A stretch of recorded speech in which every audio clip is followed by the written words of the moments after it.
4 जून को नतीजे आने के साथ ही एनडीए के 2 घटक दलों को लेकर विपक्ष के तरफ से बयानबाजी शुरू हो गई। एक जेडीयू यानी नीतीश कुमार, दूसरा टीडीपी यानी चंद्रबाबू नायडू। दरअसल ये दोनों ही दल एनडीए का हिस्सा पहले रहे हैं, लेकिन पहले ही साथ भी छोड़ चुके हैं। लिहाजा विपक्ष की तरफ से कटाक्ष पे कटाक्ष हुए। हालांकि जब एनडीए संसदीय दल एक साथ जुटा तो नीतीश कुमार और चंद्रबाबू नायडू की बातों को सुनकर बीजेपी को काफी हौसला मिला होगा।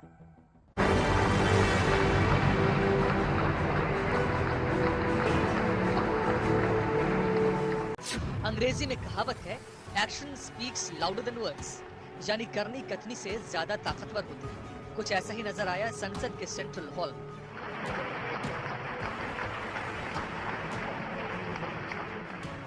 बिहार के मुख्यमंत्री नीतीश कुमार ने जिस तरह पीएम मोदी के सम्मान में अपने भाव व्यक्त किए, वो सियासत में नई कहानी की है।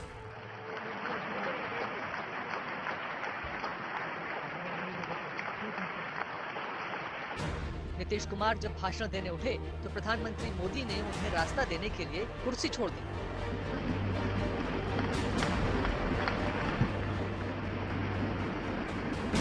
हम लोग पूरे तौर पर सब दिन इनके साथ रहेंगे और पूरे तौर पर जो कुछ भी है आज जिस तरह से भी ये करेंगे बहुत अच्छा है। और आप जान लीजिए कि कुछ लोग, हम लोगों को तो अब लगता है कि अगली बार जो आप आइएगा ना, तो इस बार हम देखें कि कुछ इधर उधर कुछ जीत गया है, अगली बार सब हारेगा, हमको पूरा भरोसा है। नीतीश कुमार, चंद्रबाबू नायडू और नरेंद्र मोदी की एक साथ की ये तस्वीरें क्या गठबंधन के मजबूत बंधनों की तरफ इशारा कर रही हैं? To have a leader, right time is a great asset for the nation. Today, India is having a right leader, right time. That is Narendra Modi.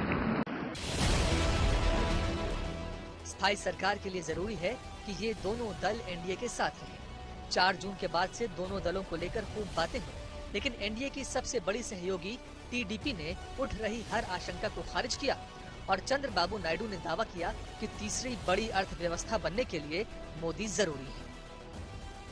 I have seen so many governments. We are a very, very inspiring time. Anything you wanted to achieve, if you visualize, it can be done. Narendra Modi ji is having a vision and also is having a zeal and also his execution is very perfect and also he is executing all his policies with a true spirit.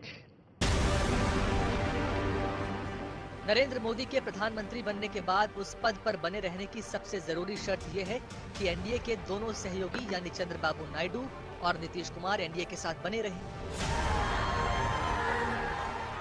Narendra Modi ने अब तक पूर्ण बहुमत वाली सरकार चलाई है, अब मिली जुली सरकार कैसे चलाएंगे? लेकिन संसद हॉल के अंदर से बाहर आई तस्वीरों ने नरेंद्र मोदी को हौसला भी दिया और सारे सवालों पर विराम भी लगा दिया। और मैंने पहले भी कहा था कि जो 10 वर्ष हमने काम किया है वो तो ट्रेलर है।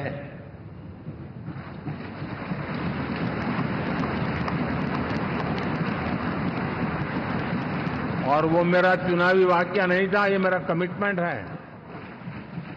हमें और तेजी से और विस्तार से और तेज गति से देश के आकांक्षाओं को पूर्ण करने में रत्ती भर भी विलंब नहीं करना है। नीतीश कुमार का गठबंधन बदलना भारत की राजनीति में ऐसी प्रक्रिया बन गई है जो हैरान नहीं करती, लेकिन सस्पेंस बरकरार रहता है। लेकिन इस बार नीतीश के साथ एनडीए में नायडू भी है। अब 12 और 15 सीटों वाली इन दो पार्टियों को अपने साथ बनाए रखना क्या नरेंद्र मोदी के लिए चैलेंज हो सकता है? अगले 10 साल में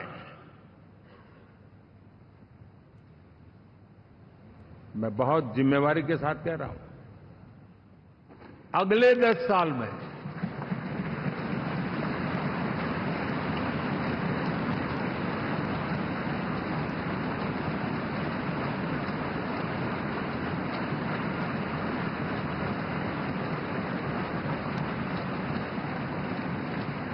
गुड गवर्नेंस, विकास, नागरिकों के जीवन में क्वालिटी ऑफ लाइफ, और आज के टेक्नोलॉजी के युग में बहुत आसानी से हम, वरना एक दिन में 10 काम हो तो 10 अलग अलग वो सारी चीजें मांगेंगे। हम बदलाव चाहते हैं। गुड गवर्नेंस का ये भी एक महत्वपूर्ण पहलू है। लेकिन हम विकास का नया अध्याय लिखेंगे, गुड गवर्नेंस का नया अध्याय लिखेंगे, जनता जनार्दन की भागीदारी का नया अध्याय लिखेंगे, और सब मिलकर के विकसित भारत के सपने को साकार करके रहेंगे। हम सबका साथ। गठबंधन सरकार में अगर नीतीश और नायडू एक सुर में मोदी को भारत का भविष्य बताते हैं, तो ये वाकई बीजेपी को हिम्मत और हौसला देने वाली बात होती है।